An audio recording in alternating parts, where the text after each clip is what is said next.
अस्सलाम वालेकुम। Personal finance opinions YouTube channel में एक और वीडियो में आपको खुशामदीद।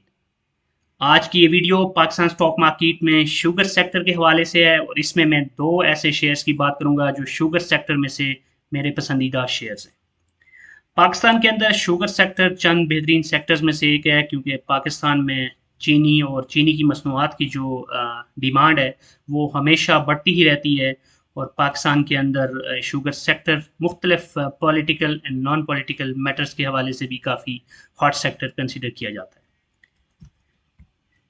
तो सबसे पहले जिस कंपनी की मैं बात करूंगा वो है JDW शुगर मिल्स लिमिटेड। ये कंपनी मुख्तलिफ हवाले से बहुत मशहूर कंपनी है और इसमें से एक बड़ी वजह यह है कि पाकिस्तान के दो मशहूर पॉलिटिशियंस इसकी ऑनरशिप रखते हैं, जिनमें जहांगीर तरीन और मखदूम अहमद महमूद शामिल हैं। इसके अलावा और भी काफ़ी फिगर्स हैं, नाउन फिगर्स हैं जो इसकी ऑनरशिप रखते हैं। अगर इस कंपनी के हम अदाद व शुमार को देखें तो इस कंपनी के शेयर की जो करंट प्राइस है वो 200 रुपीज़ है, जबकि 52 वीक्स की अगर हम रेंज की बात करें तो 188 से 287 के बीच में ये कंपनी ट्रेड होती रही है। तो आप देख सकते हैं कि जो 52 वीक्स की लोवेस्ट प्राइस है उसके काफ़ी करीब है इसकी करंट प्राइस। तो अगर इस सिर्फ इस एक फैक्टर को हम देखें और ये एक्सपेक्ट करें कि ये इसी साइकिल में घूमेगा तो there is a potential of growth for the current price, and it can go to the same level. Even then we will get a good profit. लेकिन of course that's not the only factor that you have to consider. अगर इसके हम capital की बात करें तो इसका capital 11.96 billion है, जो कि शुगर सेक्टर के अंदर जो बाकी कंपनीज हैं उसके साथ अगर हम कंपैरिजन में देखें तो बहुत बड़ा कैपिटल कंसीडर किया जाएगा। जबकि इस कंपनी की अगर हम सेल्स ग्रोथ देखें ईयर ऑन ईयर बेसिस पे 2020 और 21 के बीच में तो 8.67% का इंक्रीज नजर आ रहा है हमें। लेकिन अगर हम क्वार्टरली बेसिस पे from the fourth quarter of 2021 to the first quarter of 2022 देखें तो 15.27% का डिक्लाइन नजर आ रहा है।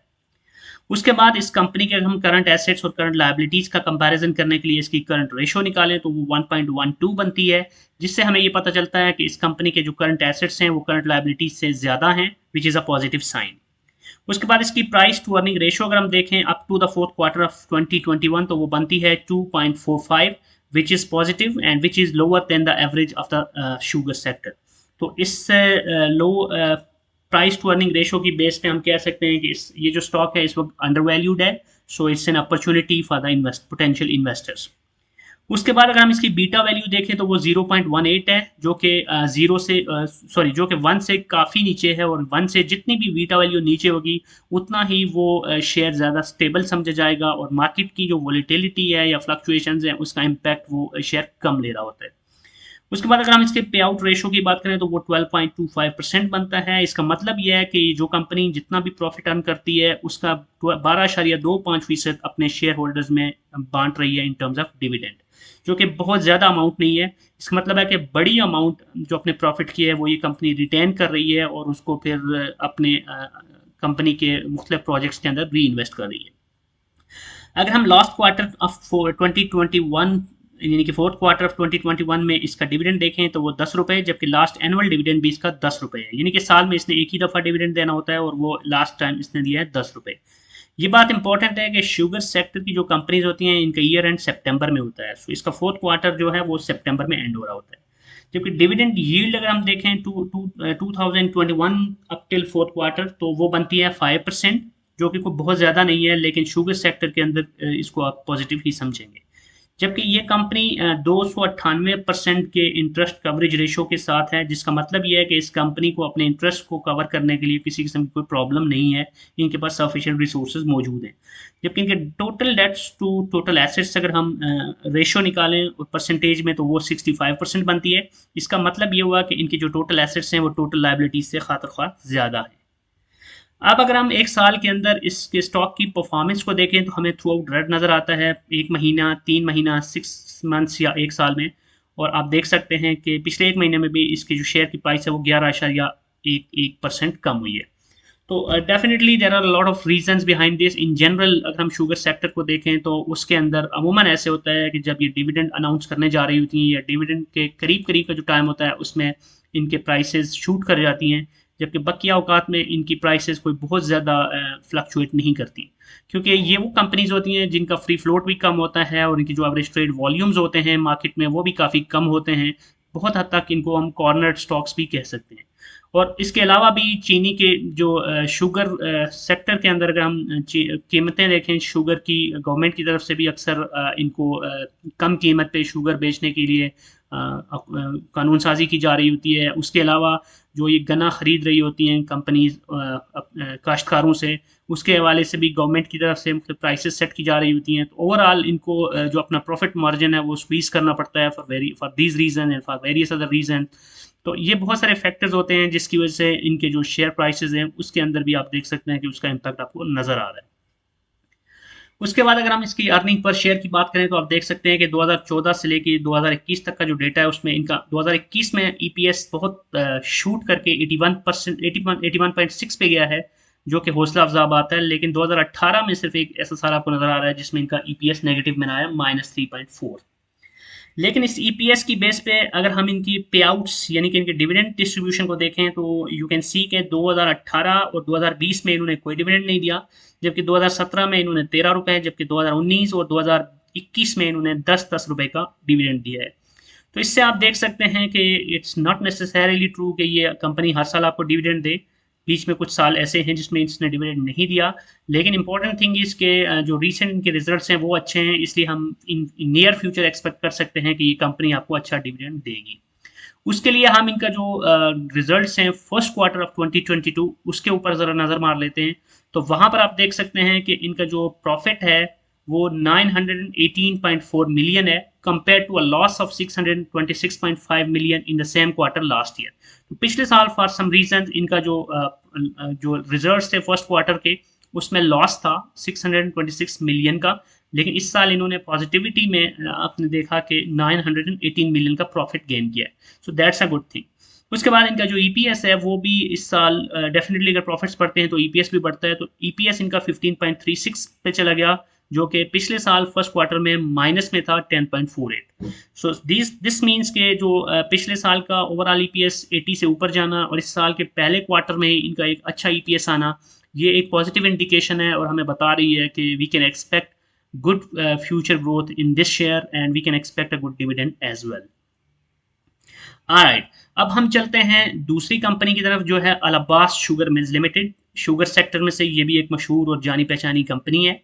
अगर हम इसके नंबर्स को देखें तो इसके जो शेयर की करंट प्राइस है वो 270 रुपये है, जबकि हम 52 वीक्स यानी एक साल की अगर रेंज देखें तो 261 और 400 के बीच में ट्रेड होता रहा है, जिसका मतलब ये है कि बहुत इसके अंदर फ्लक्चुएशन आपको नज़र आ रही है 261 और 400 के बीच में। So it's an opportunity for the traders as well, not just for investors. जबकि इसका कैपिटल 4.69 बिलियन है, जो कि ओवरऑल तो ज़्यादा है लेकिन जेडीडब्ल्यू के मुकाबले में काफ़ी कम है। अब इसकी सेल्स अगर हम देखें तो सालाना बुनियादों पर भी और लास्ट क्वार्टर की बेसिस पे भी नेगेटिव में नज़र आ रही है। लास्ट अगर ईयर टू ईयर देखें 2020 से 2021 तो 9.5% का डिक्लाइन, जबकि क्वार्टरली बेसिस पे हम देखें fourth quarter of 2021 to the first quarter of 2022 तो 23.66% का डिक्लाइन है, जो कि हौसला अफजा बात नहीं है। जबकि इसकी अगर करंट रेशो देखें तो वो 1.51 बनती है। इनकी करंट रेशो जेडीडब्ल्यू से भी ज़्यादा है। इसका मतलब है कि इनकी जो करंट एसेट्स हैं वो इनकी करंट लाइबिलिटीज़ के मुकाबले में काफ़ी ज़्यादा है, which is a positive thing. जबकि इसकी प्राइस टू अर्निंग रेशो हौसला अफजा नहीं है, 6.23 है। इसका मतलब ये है कि इनकी जो करंट प्राइस है वो इनकी अर्निंग से के साथ अगर हम कंपेयर करते हैं तो ज़्यादा है। सो इसको हम अंडर वैल्यूड नहीं कह सकते, थोड़ा सा ये ओवर वैल्यूड कंसिडर की जाएगी, ओवर प्राइस कंसिडर की जाएगी। So you will have to analyse and decide based on the proper pricing, जहां पर आपको इस कंपनी के अंदर जंप इन करना चाहिए। इस कंपनी की बीटा वैल्यू 0.49 है, which is less than 1, which is positive, means के एक स्टेबल शेयर कंसिडर किया जाना चाहिए compare to the overall index fluctuation. लेकिन इसकी बीटा वैल्यू जेडीडब्ल्यू के मुकाबले में ज़्यादा है। जबकि इसकी पे आउट रेशो 92.36% है। इसको मैं पॉजिटिव कंसीडर नहीं करूंगा, क्योंकि इसका मतलब यह है कि अपनी जो कमाई है इस कंपनी की उसका 92% ये अपने शेयर होल्डर्स में बांट रही है, सिर्फ 8% रिटेन कर रही है, which is not that much. इसका मतलब है कि कंपनी अपनी जो बिजनेस है उसमें ज़्यादा पैसा री इन्वेस्ट नहीं कर रही, बल्कि जो भी प्रॉफिट्स हैं उसको बांट देती है अपने शेयर होल्डर्स में। तो आइडियली ये नंबर कुछ कम होना चाहिए ताकि हमें एक बैलेंस नज़र आए कंपनी की स्ट्रेटजी के अंदर कि how it's entertaining its investors, and how it's at the same time reinvesting into the business for the future growth. जबकि अगर हम इसका डिविडेंड देखें last quarter of which is fourth quarter of 2021, तो उसमें 10 रुपये, जबकि लास्ट एनुअल डिविडेंड इनका 40 रुपये है। तो ये कंपनी काफ़ी ज़्यादा डिविडेंड पे कर रही है। सो अगर आप डिविडेंड के ऊपर रिलाई करते हैं तो then it's a good opportunity. लेकिन इन जनरल अगर आप इसकी फ्यूचर ग्रोथ की बात करें तो उसके लिए आपको फिर देखना पड़ेगा बाकी फंडामेंटल्स को भी, क्योंकि अगर कंपनी अपने अर्निंग्स का बहुत ज़्यादा पे आउट में दे रही है तो इसका मतलब है कि वो फ्यूचर ग्रोथ के ऊपर ज़्यादा फोकस्ड नहीं है। इसके बाद डिविडेंड यील्ड इसकी जो देखें हम 2021 के चौथे क्वार्टर तक, तो वो 14.8% यानी ऑलमोस्ट 15% बन रही है, जो कि काफ़ी ज़्यादा है। जबकि इंटरेस्ट कवरेज रेशो इसकी 10.86% है। मतलब ये हुआ कि इस कंपनी को अपने इंटरेस्ट को कवर करने में ऐसा कोई प्रॉब्लम नज़र नहीं आ रही। जबकि total debt to assets ratio जो परसेंटेज में 51.77 है, जिससे ये पता चलता है कि इनके जो टोटल एसेट्स हैं वो टोटल डेट्स के मुकाबले में काफ़ी ज़्यादा है। अब जैसे हमने JDW की परफॉर्मेंस देखी थी शेयर की एक साल में, ऑलमोस्ट उसी तरह का पैटर्न हमें यहाँ भी नज़र आ रहा है कि इस कंपनी का भी in a month, in a quarter, in 6 months and in 1 year throughout आपको रेड नंबर नज़र आ रहे हैं। इसका मतलब है कि इसका शेयर भी पिछले पूरे एक साल में काफ़ी ज़्यादा प्रॉब्लम में रहा है और नीचे ही गिरता रहा।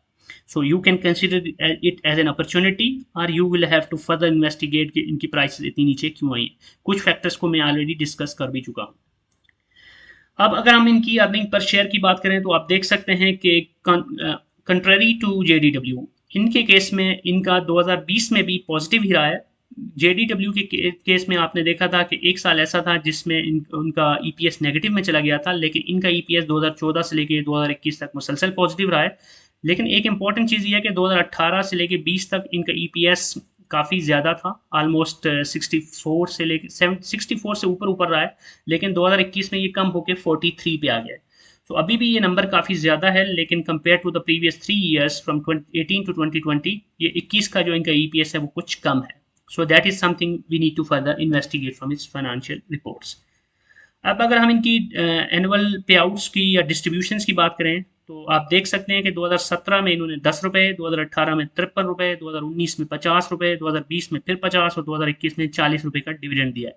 सो इसका मतलब है कि ये कंटिन्यूसली आपको डिविडेंड पे कर रही हैं और डिविडेंड के मद में अपनी जो इनकम है उसका बड़ा हिस्सा अपने शेयर होल्डर्स में बांट रही हैं। अब हम ज़रा नज़र मार लेते हैं इसके रिजल्ट्स के ऊपर फर्स्ट क्वार्टर ऑफ 2022 के, क्योंकि जो पीछे हमने डिटेल में डिस्कस किया वो इसका लास्ट एनुअल रिपोर्ट्स की बेसिस पे डेटा था।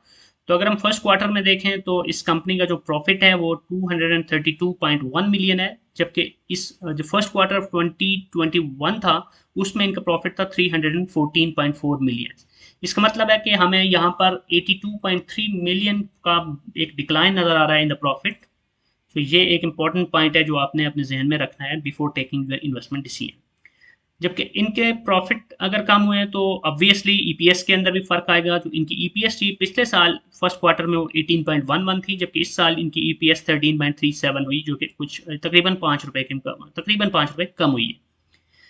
एक और इम्पॉर्टेंट चीज़ ये है कि इनकी सेल्स जो हैं वो इस साल फर्स्ट क्वार्टर में compare to the first quarter of the last year increase हुई हैं, which is positive.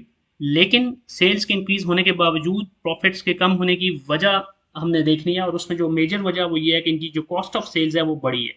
Cost of sales बढ़ने की ऑब्वियस रीजन यही है कि जो गन्ने की कीमत है, इसी तरह जो बाकी डिफरेंट किस्म के रिलेटेड एक्सपेंसेस हैं वो बढ़ते हैं।